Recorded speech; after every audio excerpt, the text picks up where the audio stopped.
dala ng mga bagyo na paparating, pero hindi naman na hindi naman tatama sa kalupaan.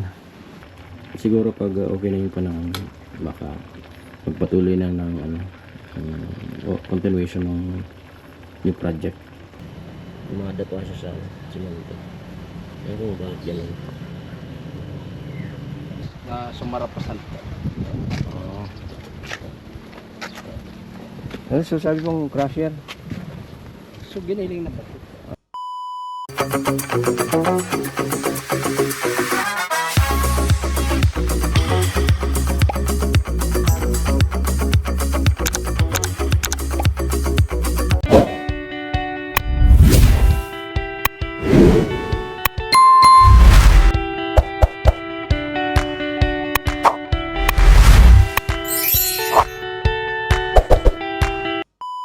Yung mga gwen yata ramdam na nga dito sa lugar namin yung hangin. Medyo may kalakasan na yung hangin. Pabugso-bugso.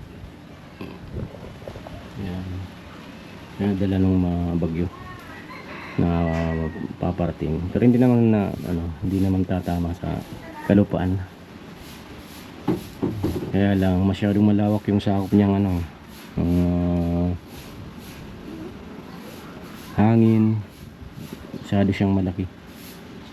Bagyong Inday, super typhoon. Pero nung nakapasok na dito sa Para ay naging tropical depression lang siya, hindi na super typhoon. Medyo humina. Ayan. At talagang may epekto.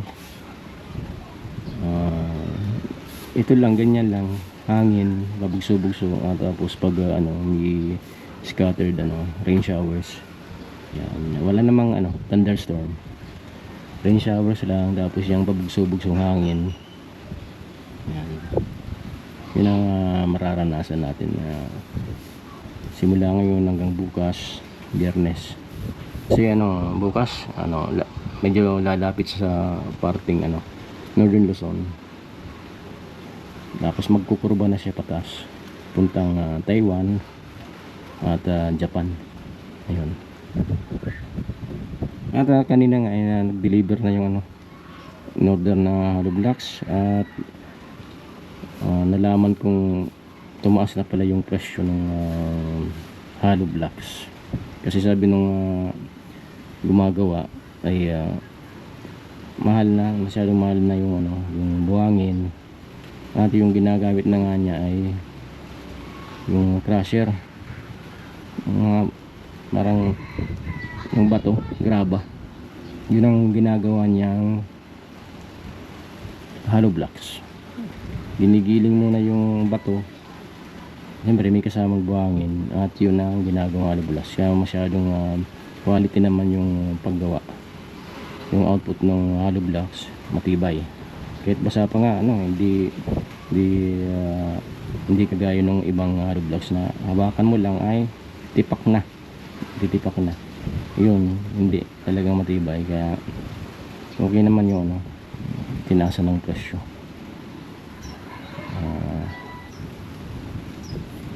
Masyadong mahal, pero okay na yun. At least yung quality ng materials ay matibay. Yun ang importante. At sa ngayon ay nagluluto ako ng ulam namin. Ito, bumili sa ating mama kanina ng isda, may naglalako. At binadi at binabad ko ng may suka, ricado, binabad na tilapia, binabad sa suka. At ito naman paksiw na tilapia. Yung ulam namin ngayong tanghali.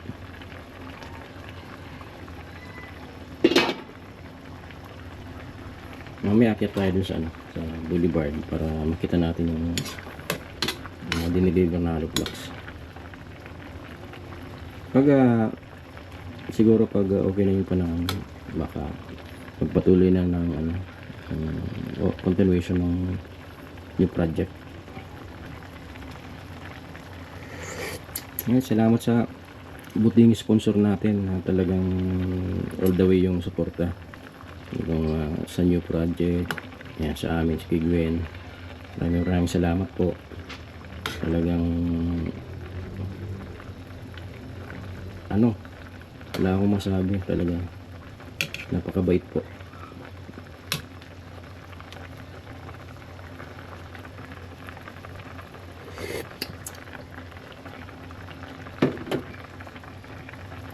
Something timpla yan.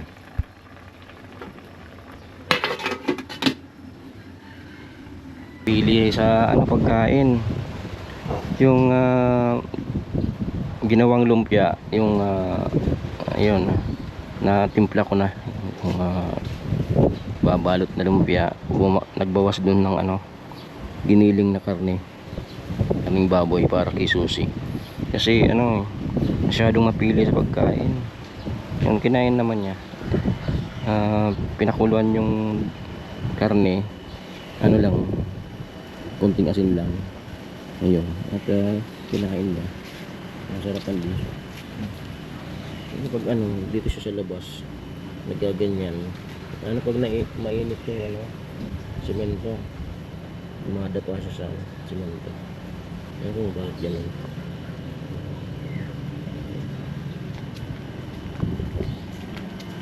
Mikmik.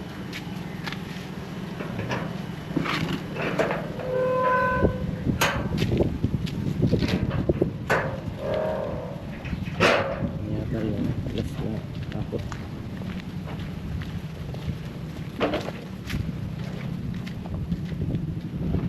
Ayun.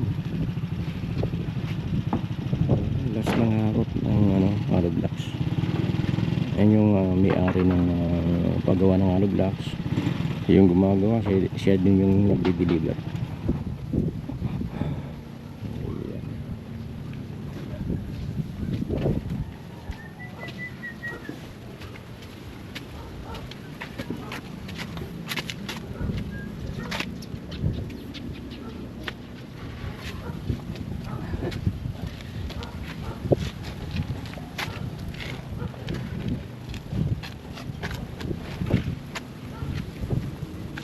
Pag-ibo mo ka di ano, makina. Ha? Makina. Ako? Anong Mano-mano? kaya lang Makina ko kaya kuha. proseso niya. Kuha nga niya. So, ano ko sa talong beses na sumarapasan. Ano so sabi mong crusher? So, giniling na ba ito?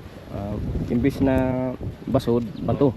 So, crusher na bukong babakalbagay ka sa 3-port. Oo. So Crusher. graba, So, so mga graba. pinlod kad to. So, mga satsari kad to. Mga Turtik rag. Oo, Turtik turtik rag amo ginigibo mo. Tikra. Pero so di man palan gugusangon so bato. Amo ka na yan, so batong kugusangon, siyempre, so, parang napupulbos. Gugusangon man ang gayo so ano. Di ako mga napupulbos, ako masira screen. Oo. Sasaraon. Magsusuway-suway. Dagko kaya sa mga batong arog ka di So G2, tapos 3-port. Kaya mala na crusher na 3-port. Kisa sa to, P-size na sinasabi. So P-size, pinilisan na susad ng mga tuwa. Ito ba ito? Ang batong sadsada. Ang crusher kaya, iba talaga na quality. Ano kan pagkakaiba sa ordinaryo sa ng paggibo sa hollow blocks? Ang kumbaga ordinaryo, ano lang, so basod sana. Oo. Ano pag Pasod sa nagkuso crusher. Oo. Darwang klase agigibuon. Baka sakaling ani ako kay bunagwa. Nagpurbar ako sa darwang kubiko. Tinesting ko, di ko masanay pamakal sa to. Nilyon, lumot na. Sa pagkakaya inarog mo ka na, nabibilog. pag basod talaga, amo yan mangyari pag basod lang. Oo, basod lang. Kaya so ginibo mo, so bato. Ay ano, graba palan, graba. Saan naman ma-order kayo ko ba? Paira. Kung pwede mo iba yan. Iba texture. Para yung magaspang. Mm. Para yung magaspang. Kaya pagka pininis mo, rukot sa marahay. Mm. Kaya mga ni adi gusto ni Ronnie, ading halubla kalita. Hindi na yung magre-rebukada. Isi mo so rebukada, so malabnaw. Hindi na asintado na. Oo. Big sabugan ang sab. tinuno na simento amo. basod agad ikot. Sinisig. Mm. Lakang kalasaw para rumukot nga una sadto. Amo. Bago mig palitada. Mga odma maranayan sa kapalitada. Amo. Ang arog ko Takin dire mig katal. Migtikrag man sana, migtikrag. Oh, mig katalan mig para kraka sa mabayin mo gunayan parang kan. Tapos pagka tinuktok mo, katalaan. Katalaan. Pag matibay pagkagibo ka hollow blocks, ayun, di na kay puwan na Di na. Maski yung ano warak si sa Romita, simento. kuan magaspang na. Mm. Ang kayang bintay ka na basod. So kuha. So sharp sand.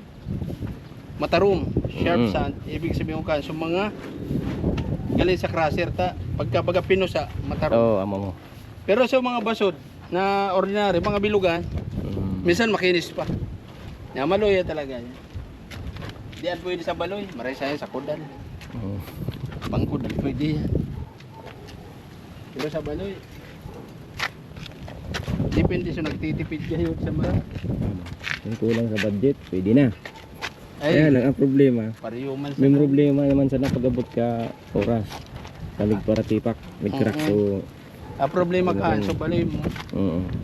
nagkoko.